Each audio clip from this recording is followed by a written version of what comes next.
and your service. Thank you so much. Well, this month we are focusing on unlimited love.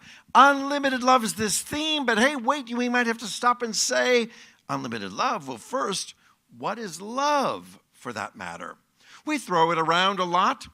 We may say, I love you, but have we really taken time to think, what is this power? What is this energy? What is this divine force? What is this vibrational frequency that we feel and experience called love?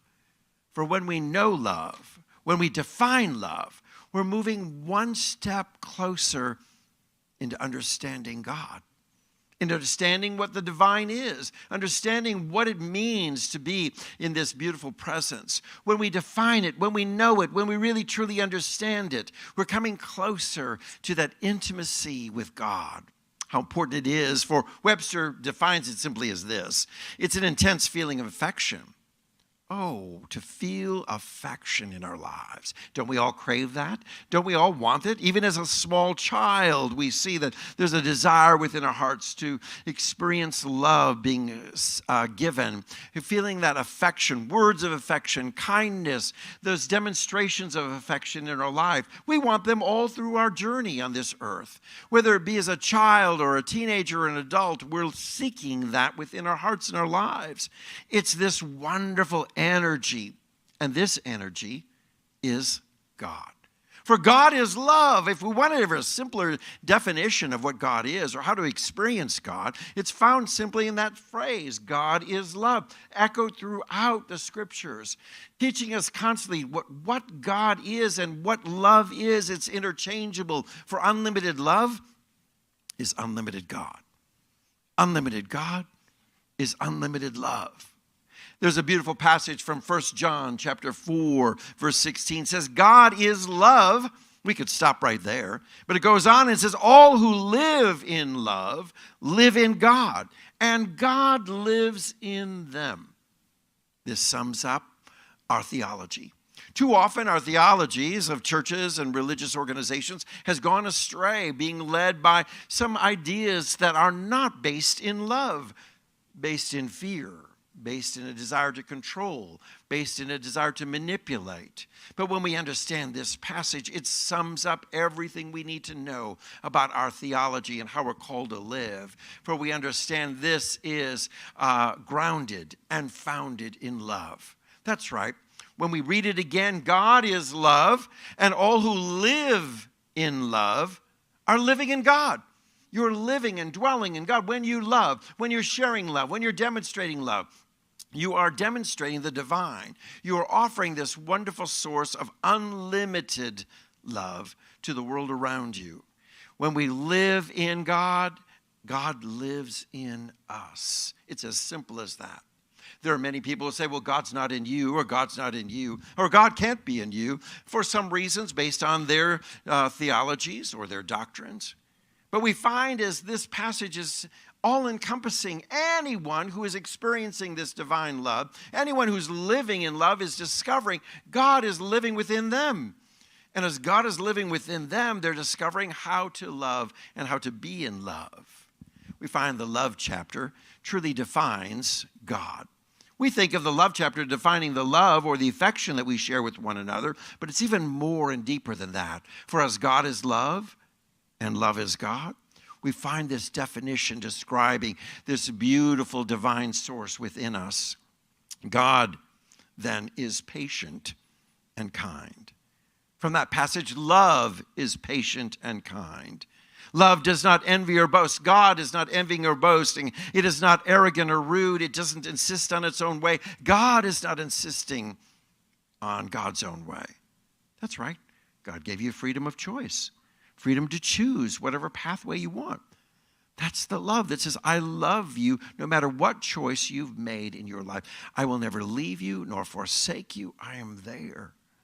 That passage goes on to say, love is not irritable or resentful. It does not rejoice in wrongdoing, but it rejoices in truth. And this is the Spirit of God, rejoicing constantly in truth.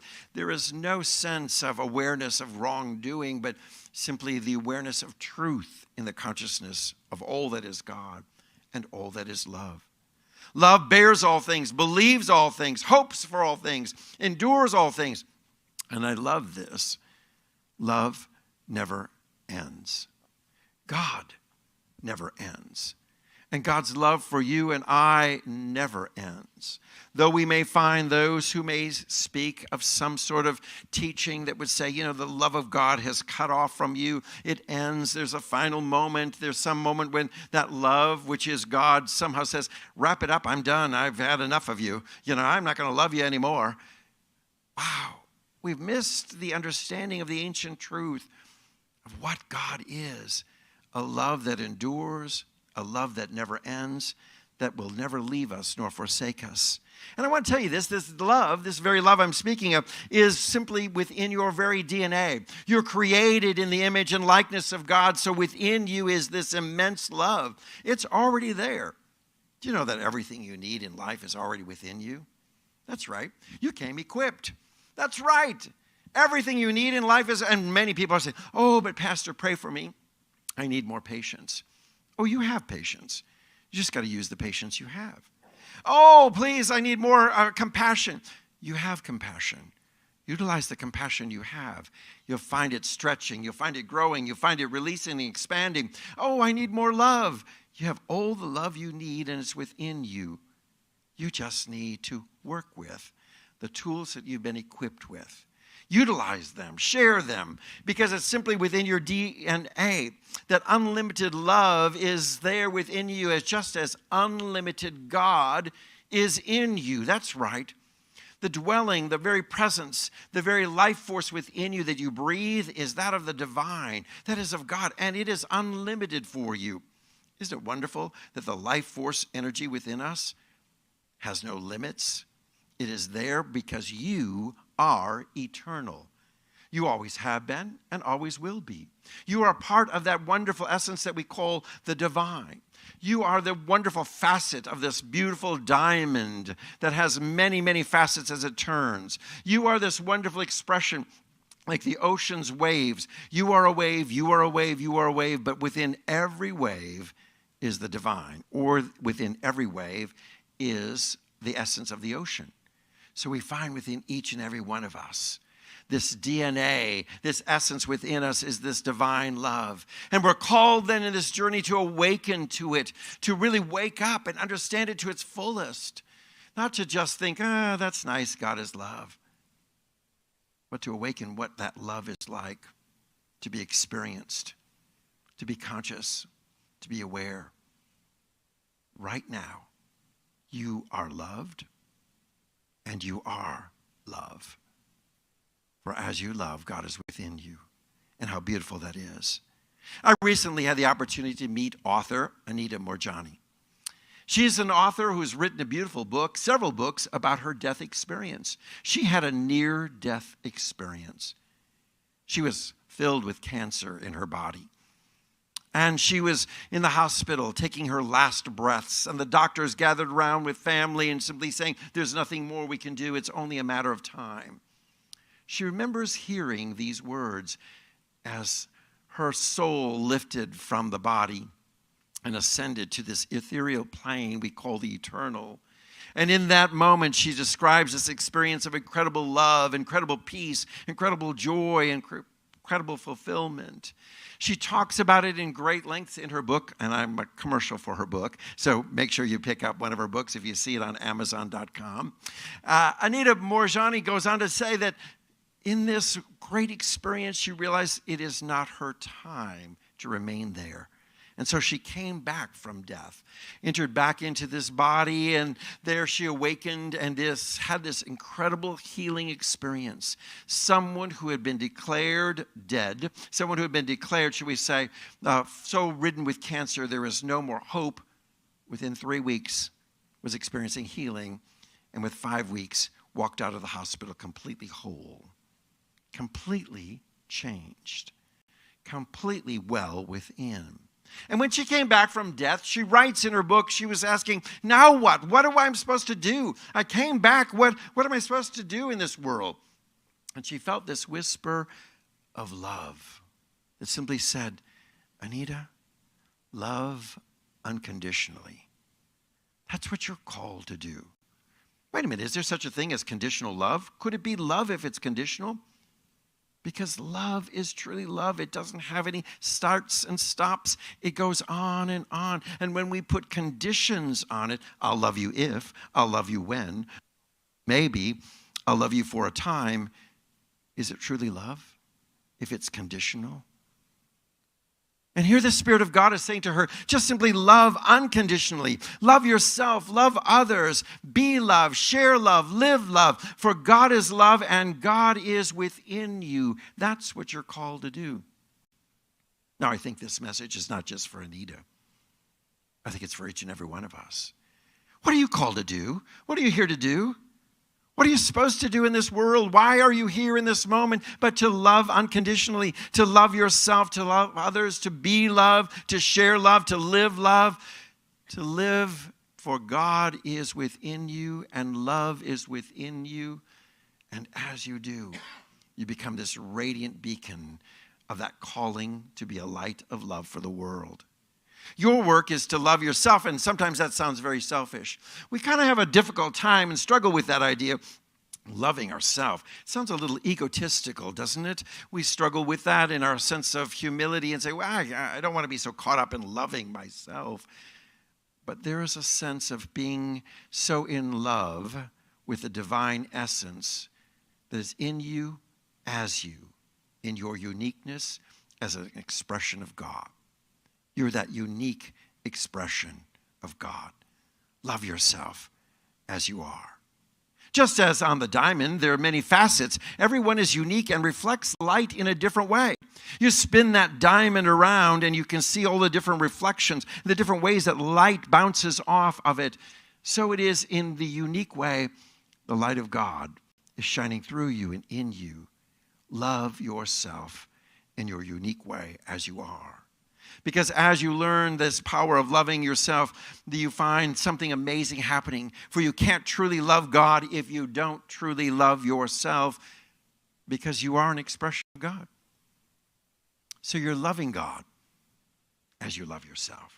You're loving the divine within you, the creation within you. You're loving it as you take time to love yourself and take moments to say, I value who I am. I see my worth. I know who I am as this child of God. And I embrace it and I celebrate it just as I am in my uniqueness. Now, aren't you so glad not everybody is the same? Aren't you so glad that not everybody looks like you, or not everybody looks like me, or whatever it may be? But we all have our unique expressions and unique character and unique personalities and unique gifts that we're called to share. And to, as we love ourselves, we find the power and strength to be that unique light that we're called to be. You see, Anita Moorjani found an incredible experience within her life that began as she loved herself and acknowledged.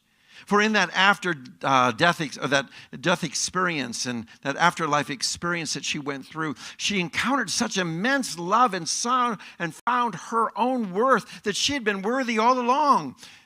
Yet the world around her tried to convince her that she was not worthy. She was not valuable. She was second class as a woman, or she had a certain place in this world, not to be elevated, not to be lifted up, not to be cherished. But she found that in the divine presence of God, in that experience. And she realized that as she loved herself, she could heal. Healing would happen within us. Let me tell you this. You want to know what the great healer is in this world? You want to know what the great healing energy? It's not some pharmaceutical. It's not some sort of new drug. It's not some sort of treatment. It's love. It's love. And the reason we face so much dis-ease in our life, that we face all these illnesses within us that we battle with, is because somewhere along the line, we haven't allowed that divine love to flourish within us. We've been led to believe maybe you're not worthy, you're not good enough. You know how those moments are? You don't feel like you're really worthy or anybody finds you valuable in this world. And so what do you think? Oh, I'll just have that extra piece of pie. I'll just have that extra cake. I'll just medicate myself with food. And then you wonder why you put on those extra 15, 20, 30, 40 pounds, right? You see how that happens? But when we start to love ourselves and value ourselves, you know what? Isn't it funny? We make healthy decisions. We make wise choices. Diets change. I want to tell you this. Weight Watchers, here's your plan. It's called love. Start loving yourself. And when you love yourself, you know what?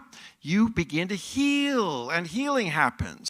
Stress goes away when you love yourself. Anxiety goes away when you love yourself. Those ulcers that are rising within you, that worry and that fear that rises up, that manifests in all kinds of illnesses within you, and dis-ease, it's rectified when we begin to pause and just say, I love myself.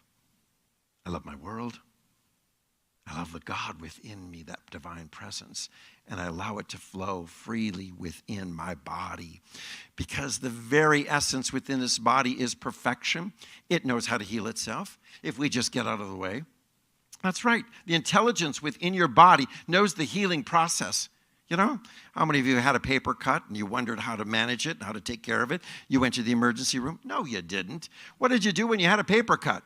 Oh, you put a Band-Aid on it, maybe washed it off and said, whatever, it's going to heal. I know it's going to take care of itself, right? Nobody's calling the church to say, pray for me, Pastor, I got a paper cut. Nobody's calling one another to say, oh, I need to gather a prayer meeting for healing for my little paper, or a hangnail, or whatever it may be, you know. Why? Because we know.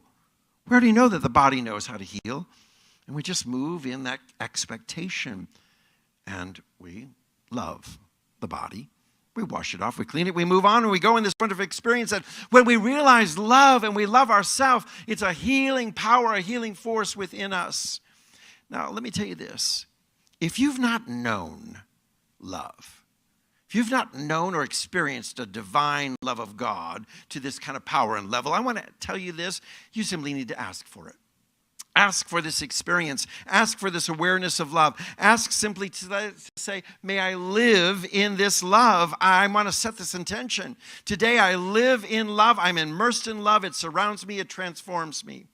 There's an affirmation in your bulletin for you to take home. Allow you to have that consciousness that today I live in love. I'm transformed by it because I'm immersed by it, and I open myself to feel it. So ask to feel this, but let me tell you this, if you ask to feel this divine love, you better get ready, because that power of love is going to come at you.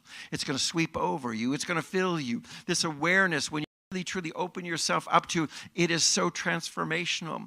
You find this experience of being truly immersed in love, that all the old is washed away, and the new consciousness and new awareness of loving and being loved is yours. We find this illustrated so beautifully in the story of Jesus' baptism. Jesus comes to John the Baptist and says, I want to be baptized. And John says, oh, I'm not worthy to even baptize you, you know. And Jesus says, I need to do what is required of me, what the Spirit requires of me, what the divine requires of me. What is it? Is God requiring that you dip yourself in water? Is God saying you need to immerse yourself in a bathtub? Does God say that this is what is most important, is somehow you sprinkled water all over yourself, you splash yourself? Is that it? Oh no, we missed the boat completely. You see what the experience was, illustrating for us the power of washing away the old and welcoming the new. For the ancients would gather at the streams of moving water, flowing water, and they would enter into the water, and that was the tradition, a Jewish tradition, long held, that they would go and immerse themselves in, and the waters would carry away the old, and they would rise up into the new. And we can experience that every single day in our lives. For as Jesus was immersed in the water, that moving consciousness, shall we say, washing away any of the old, he rose up to a new awareness, and his ministry begins in a dynamic and powerful way that is transforming the world. And it is this wonderful experience where old is washed away and new becomes this. And this voice comes to Jesus. This awareness comes to Jesus. You are my beloved Son, in whom I'm well pleased. We all need to have this kind of experience when it comes to love. We need to have a baptism experience, not about water, but a baptism of releasing the old things in our mind that says, you're not worthy, you're not valuable, you're not shall we say, special. You're not a child of God. You're this or that. Whichever our society, our culture, our religions may have told us. But we have this wonderful experience where suddenly we hear, you are my beloved, and I'm well pleased. I love you. And that's what happened as you release the old and welcome the new. That's right. You simply ask for the divine presence of God, that wonderful love to fill you. And it's like something that's going to immerse you, cover you completely to such a wonderful way that you are now transformed and you are walking in this perfect peace, this wonderful understanding. You are truly in this place where you begin to embrace this higher consciousness of living in life. So let me tell you this. If you're going to ask for it, get ready. Because the love of God is unlimited and ready to come to you as you were willing to release these crazy ideas of unworthiness or some sort of thoughts that somehow you are not good enough for God's love, or that God doesn't cherish you or value you to the same level as someone else. So as we understand this, if we truly understand that God is love, we would want to live it every day. Live it every day. That's right. We would claim it every day.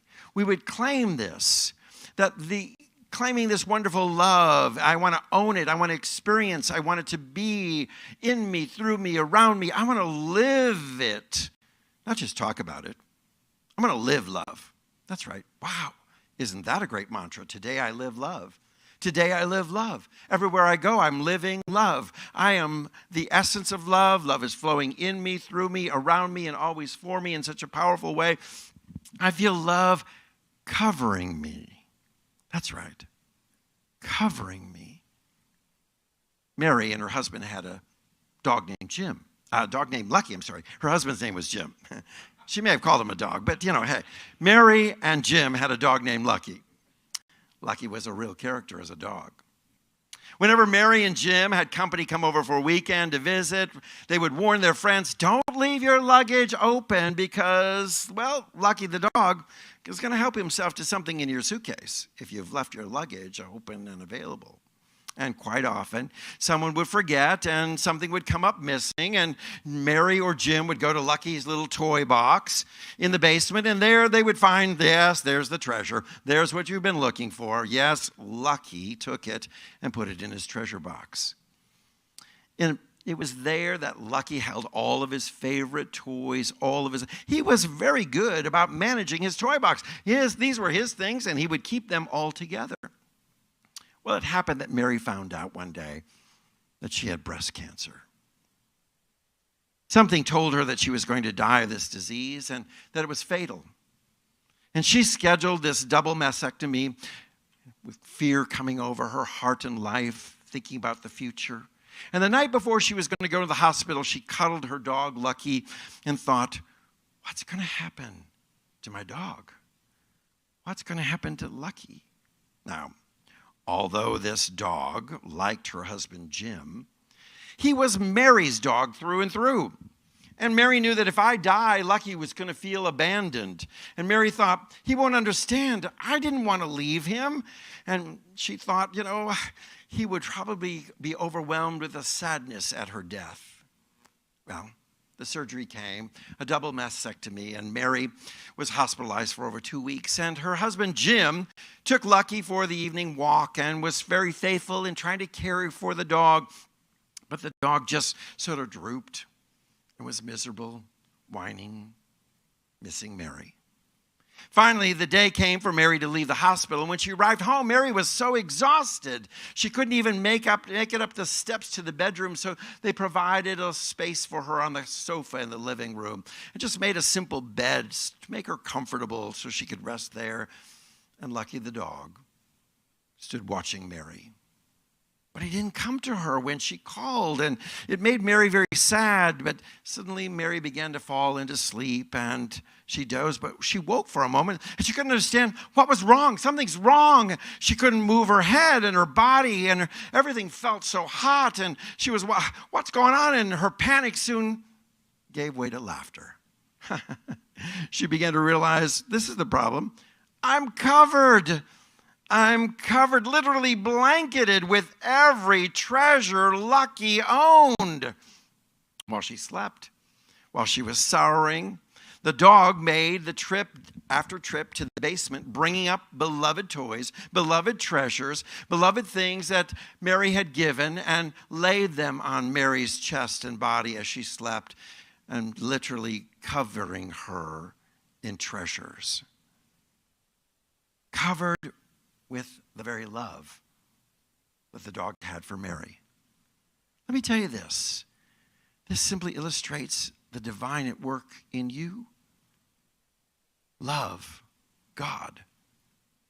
God, who is love, wants to cover you completely with the treasures, with those that are coming from God's gift box, shall we say.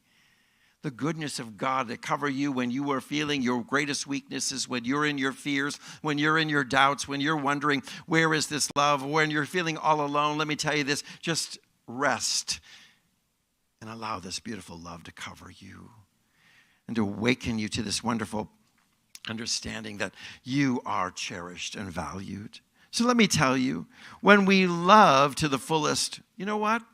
We live it. That's right. We truly do live it. For as the scripture says, for all who live in love, live in God. So when you're living love, you're living God. When you're living God, you're living love, and God lives in them. For we live that love in such a way that it would touch every corner of our world. God's not limited. Love is not limited. You see, it's not limited in any way because love is this flowing thing, this wonderful energy and vibration, this beautiful frequency that reaches out to everything, and it expands to its very limits and goes well beyond. Even the limits that we may set for it, it goes beyond. There was a father who decided which one of his 3 children, he was having trouble with making this decision, which one of his 3 children would he leave his business to? Having a difficult time. He had 3 wonderful children. Thought, I can't decide. The eldest, the second child, the third child. I tell you what, I'm going to offer a challenge, and the winner of the challenge will be the one to whom I leave my business to. And the challenge was, whoever could fill the warehouse for the least amount of money would inherit the business. Now that sounded like a really good task. That sounded like, well, they're going to be a good business person. They're going to really understand life and how to be successful. So here it is. This is the warehouse. Whoever can fill the warehouse with the least amount of money, the business is yours. Well, the eldest child came in and big truckloads of sand. Wow, pretty inexpensive, and it did fill the warehouse. Sand. Okay. Father thought, well, you know what? Maybe this child's got it down. Inexpensive, warehouse is filled. Second child came up and said, wait a minute, let me offer my opportunity, my thought. And that second child brought in foam peanuts, all those wonderful styrofoam peanuts, very inexpensive, and thought, maybe I should be leaving my business to this child instead. That was pretty smart. Foam peanuts, yeah, okay, that's really good. Sand is kind of messy. Foam peanuts, a little more practical. I'm thinking maybe the second child is the best. And then the third surprised them all. Into that simple warehouse, she brought a candle, lighting one candle, which filled the room with light. One candle, and the light went off into every corner, every sector. Every inch was covered. You see, light is unlimited as it flows out. Wow. He said, this is the child that has demonstrated the most inexpensive way to fill this home, this warehouse, to fill this house completely with all that it needs. It's that kind of light. You see, we're called to do the same, to fill the world with this kind of love. When you know love, when you're awakened to love, when you love yourself to that level that you're loving God, you know what happens? You begin to fill the world with the light of love, and it begins to fill every corner of your world. People will be touched as you begin to radiate this love, as the love of God, as God is in you and love is in you, and you are loving God, and it's just flowing out. It's expanding out. It's filling every corner in the simplest and the most powerful and the easiest way. People often say, how can I touch the world? How can I change the world? How can I make a difference in this world? It seems like it would be very hard. Do I need to run for politics? Do I need to do this? Do I need to do that? Do I need to have a big business? Do I need to become a billionaire so I can change the world? What can I do? It's real simple. It's easy. You love. You let love flow through your life to the world around you and let it touch everyone. And you are a transforming force within this world. So today, I ask you, number one, as we launch this focus on unlimited love, if you're not feeling it, I ask you to begin to request, set the intention to say, I am wanting love. I am having love. I am experiencing love. But get ready. That's all I'm saying. I'm warning you right now. When you ask, you will receive. So get ready for that love to come to you in a powerful, fresh, and new and exciting way. Ask to experience that love in a deeper way, and ask as you release the old, you're making way for the new. That's right. You got to let go of those beliefs. I'm not loved. Drop that one out. Wash that one away. Throw that in the river. Let it be washed away in your baptism of thought. That old thought that says I'm not good enough, or I'm not valued enough, or I'm not special enough, or I'm too unique, or I'm too different. God couldn't love me, or there's not love there enough for me in my conditions, or who I am, or in my special, unique personality. No. Get ready. As you release the old, you're going to experience love in a deeper way. And then secondly, I want you to claim it. I want you to claim that love in such a way that you feel it covering you with every treasure, every good thing, covering you from head to toe. Peace is covering you right now. Love is in such a way that it's covering you with compassion and grace and forgiveness. It's covering you in such a way that you're feeling immense joy and such security and such happiness. It's there for you when you allow it to just simply cover you. And as you're covered, I invite you to live it. That's right. Be a light that is so bright that every corner of your world, everywhere you go, every room you walk into, the love of light, the light of love goes on. It's to be experienced. Everyone feels it, senses it, knows it because it's flowing from you. So today, the call of God is simply this. All you need to do in this world is be love. Be unlimited love. For God is unlimited love, and God is in you. In you. You are God in this moment, and this is your powerful time. You're powerful to transform the world. Your powerful moment, shall I say, for you to make a difference. Be love. Amen.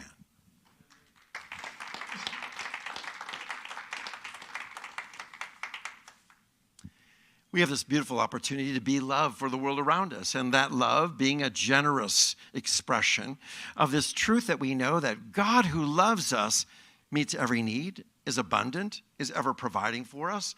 And so we too can demonstrate that same kind of consciousness of an abundance. It's our opportunity to share our tithes, our gifts, and our offerings. For those of you who are joining us through our Facebook live streaming, we're delighted that you're here with us today, and we encourage you to share your gifts as well. You'll find information across the screen for you to Zelle funds in, or you can go to our website and reach out and touch that donate button as simple as possible at www.cityoflightatlanta.com. Thank you so much for sharing in this ministry and being a partner with us as we truly share the love of God with this world. God bless you as you give.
Amen.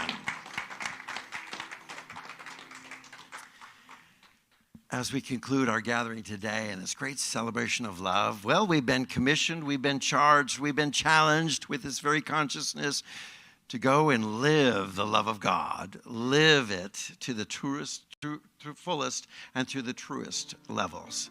And when we do, you know what happens? Peace resides within us. Peace that passes all understanding. So join with me in this chorus that simply says, yes, there is peace on earth. And yes, it's beginning right here in me, right here and right now. I'm covered with the treasures of God. I'm living the very light and love of God, and it's radiating through me to all the world. Yes, there is peace on earth. Yes, there is peace on earth, and yes, it begins in me. Yes, there is peace on earth, the peace that was meant to be. With God as my center, united all are we. Let us walk with each other in perfect harmony. Yes, peace begins with me. Yes, this is the moment now. With every step I take, yes, this is my solemn vow, to take each moment and live each moment in peace eternally. Yes, there is peace on earth, and yes, it begins in me. Would you pray with me? Let's join together our hearts and our thoughts. That very knowing, let it be a sense that God is loving us right now and flowing through us as we pray.